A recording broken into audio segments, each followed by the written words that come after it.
প্রত্যেকটা ঋতুতেই কিন্তু পাহাড় জঙ্গল তার সৌন্দর্য বদলায়। এখন আমরা শীতকালে অনেকেই পুরুলিয়া ঘাটশিলায় যাচ্ছি, কিন্তু বর্ষায় ঘাটশিলার প্রাকৃতিক সৌন্দর্য কেমন তারই কিছু কিছু ছোট অংশ তোমাদের সাথে শেয়ার করব। চিত্রকূট পাহাড়ে কিছুটা সময় কাটিয়ে চলে এসেছিলাম বুরুডি লেকে, যেখানে পড়ন্ত বিকেলের সৌন্দর্য ভীষণ উপভোগ করার মতন। আমরা সুযোগ পাইনি বর্ষাকাল বলে, তোমরা কিন্তু সুযোগ পেলে একদম মিস করে যেও না।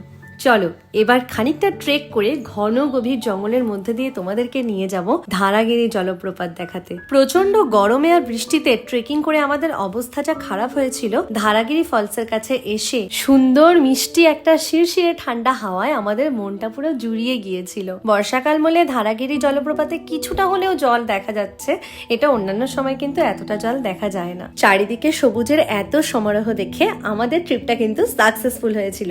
আর আমাদের ট্রিপটা তোমাদের কেমন লাগলো প্লিজ কমেন্ট করে জানিও। ভালো লাগলে লাইক, শেয়ার এন্ড সাবস্ক্রাইব করতে কিন্তু ভুলে যেও না বন্ধুরা।